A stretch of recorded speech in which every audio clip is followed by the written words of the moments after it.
Happy Wednesday, day 13, and we arrive at Matthew chapter 11. Several years ago, a friend asked me if I would meet with someone who was starting an ethics institute. My friend was hoping that perhaps I would be invited to teach a class at this ethics institute. I said, I'm glad to take the meeting, but there's not one chance in 10 million that this guy's going to ask me to teach a class, because he's approaching ethics from a very relativistic standpoint, and I'm going to approach it from more of a biblical standpoint, and he is not at all interested in my thinking on this or my approach. And we ended up having this conversation for just a couple minutes early on, in which we're sort of sounding each other out without asking direct questions. You're sort of dropping hints and checking authors and all these kinds of things. And at the end of and then we realized, okay, yeah, this isn't going to happen. And we had an enjoyable lunch. And at the end, my friend says, well, I think that went pretty well. And I said, no, there was actually a conversation under the conversation. And you weren't tuned into it. And that reminds me of this passage that we're going to look at here. It can be a confusing passage. Jesus is in the hot seat. People are asking lots of questions because of Herod. And Jesus is obviously always aware of the subtext of every conversation, the questions behind the questions, and you need to understand them. So what's happening is that Jesus' political profile is climbing. He does not want to go on record at the moment as being too much after Herod, because the timing of Jesus getting arrested and all of that needs to coincide with his Passover, this Passover celebration, because he's going to fulfill that. And so let me read this and sort of pull it apart and explain it as we go, so you understand the conversation under the conversation. Matthew chapter 11. After Jesus had finished instructing his 12 disciples, he went on from there to teach and preach in the towns of Galilee. When John, this is John the Baptist, who was in prison, heard about the deeds of the Messiah, he sent his disciples to ask him, "Are you the one who is to come, or should we expect someone else?" So this is John the Baptist. He is Jesus' cousin who had announced Jesus was the one, but now he's in prison and he's wondering, what's going on? So there had been a belief that the Messiah was going to sort of walk in the footsteps of David, be a great political and military leader. And John was not expecting that he was going to end up in prison, certainly for as long as he had been in there. So the question behind the question that he's asking is, when are you going to move? Why am I still in prison? This is not, what's happening here is not what I'm expecting. So Jesus replied, "Go back and report to John what you hear and see. The blind receive sight, the lame walk, those who have leprosy are cleansed, the deaf hear, the dead are raised, and the good news is proclaimed to the poor. Blessed is anyone who does not stumble on account of me." So Jesus gets asked all kinds of questions. He usually turns them around and answers the question 3 levels underneath the question. Here he does something different. Had he been a 21st century politician, he would have simply ignored the question and said what he wanted to say. I mean, that's what politicians do. They get asked a very specific question. They go, "That's interesting," and then they say something completely off the track of the question. He doesn't do that, but he speaks in code. Almost in riddles. He says, "Go back and report to John what you hear and see. The blind receive sight, the lame walk, those who have leprosy are cleansed, the deaf hear, the dead are raised, and the good news is proclaimed to the poor. Blessed is anyone who does not stumble on account of me." These are the things, by the way, that we see as we're walking through the Gospels. Wherever Jesus goes, things get better. It's almost as if he can't help it. You get close to Jesus, you get healed.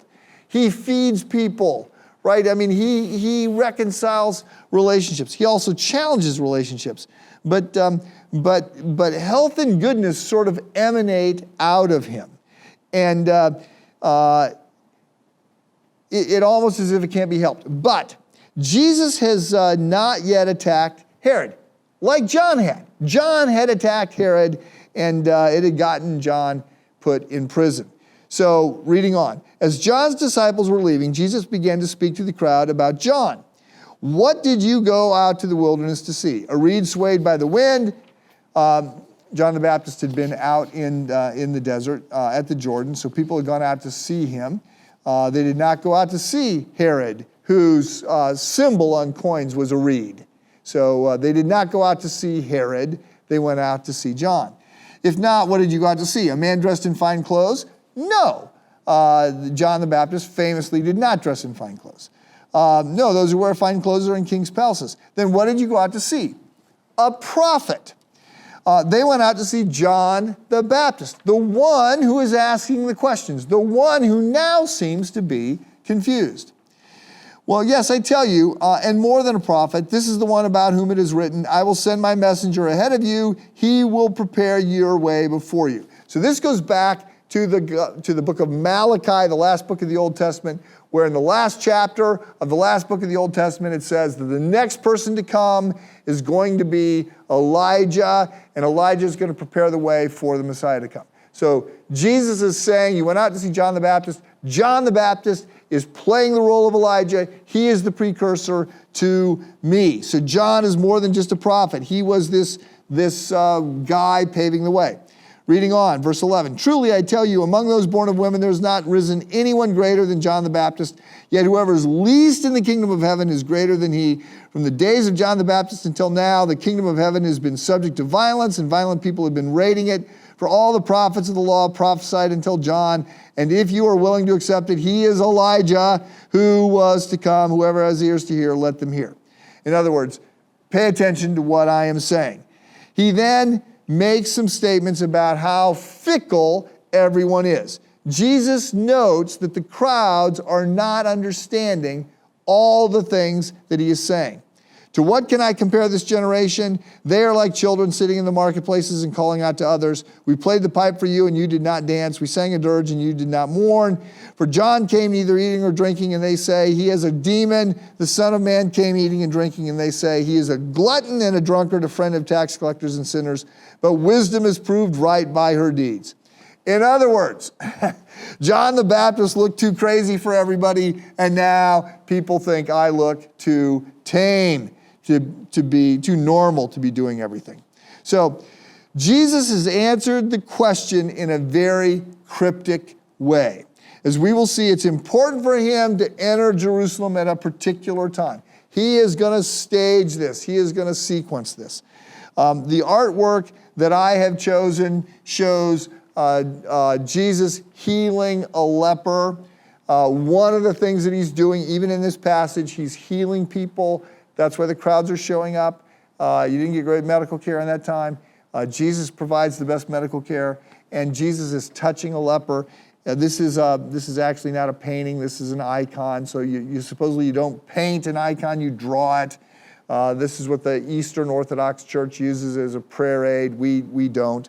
But all that to say, there's all kinds of things in play that are going on here. The Gospels are layered at so many levels. It's one of the things that makes them profound, because not just are the books layered, but all 66 books are layered, and you see all this stuff flowing together.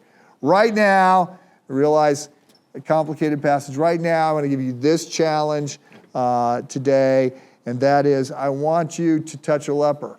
Not perhaps literally, there aren't those around, but I want you to, metaphorically, I want you to sort of see that what the kingdom of God looks like. Are people caring, especially for those who are hurting and struggling?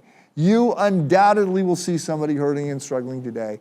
How can you be a little bit more like Jesus, who has got a plan that is unfolding, and we're going to see and keep reading as it unfolds. Have a great day.